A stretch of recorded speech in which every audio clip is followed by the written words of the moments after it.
মনের মানুষের কাছে বেশি আবেগ প্রকাশ করতে যেও না, কেননা সে তোমার এই দুর্বলতার সুযোগ নিয়ে কষ্ট দিতে পারে। জীবনে দুটি দুঃখ আছে, একটি হলো তোমার ইচ্ছা অপূর্ণ থাকা, অন্যটি হলো ইচ্ছা পূর্ণ হলে আরেকটি প্রত্যাশা করা।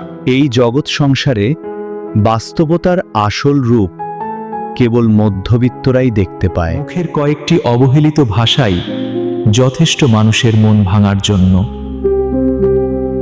মাঠে পরাজিত ব্যক্তি জিততে পারে, কিন্তু মনের কাছে পরাজিত ব্যক্তি কখনো জিততে পারে না। অভিজ্ঞতা সিংহকে নীরব থাকতে শিখিয়েছে, কারণ গর্জন করে স্বীকার করা যায় না।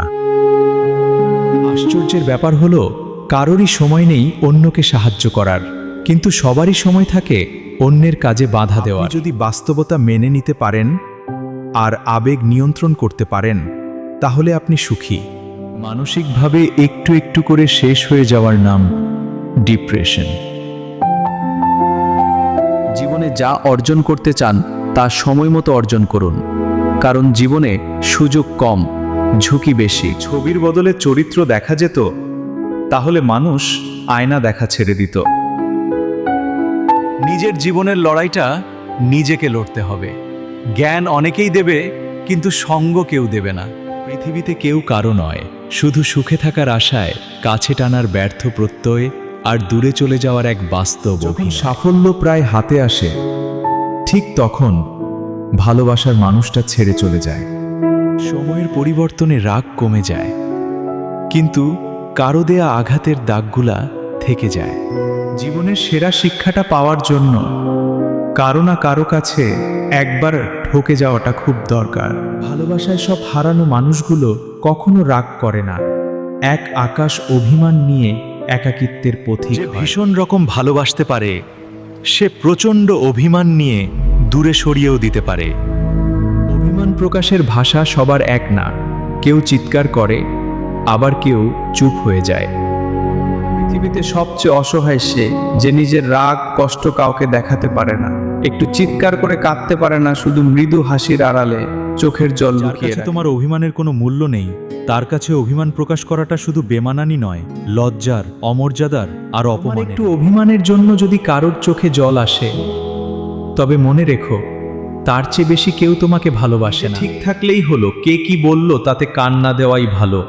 মনে রেখো কথায় আছে, আপন ভালো তো জগৎ ভালো। যদি তোমার জীবন থেকে সরে যেতে চায়, তবে তাকে যেতে দাও, কখনো বাধা দিও না।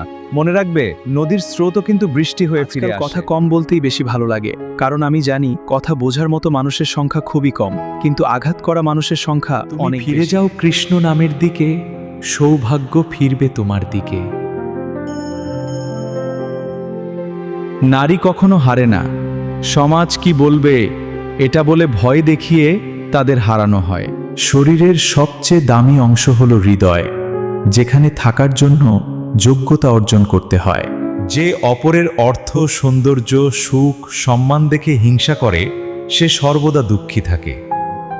কখনো নিজেকে একা ভাববে না, কারণ তোমার সাথে সর্বদা ভগবান পরমাত্মা রূপে বিরাজ করে। কেউ কোনোদিন তোমায় ছোট করতে চায়, ভেবে নিও তুমি তাদের চেয়ে অনেক ওপরে আছো।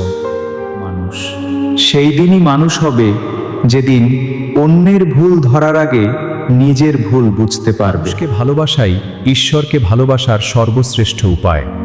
ঈশ্বরকে পেতে হলে শিশুর মতো নিষ্পাপ হতে হয়। ভালোবাসা কোনো বিলাসিতা বা শখ নয়, ভালোবাসা হচ্ছে একটা মানুষের প্রতি নিঃস্বার্থ অনুভূতি। স্পর্শে না হোক, অনুভবেও ভালোবাসা যায়, হোক না দূরত্ব, তাতে কি আসে যায়। কাউকে ঠকিয়ে নিজেকে বুদ্ধিমান ভেবো না, সময়ের ব্যবধানে তুমিও একদিন ঠকে যাবে।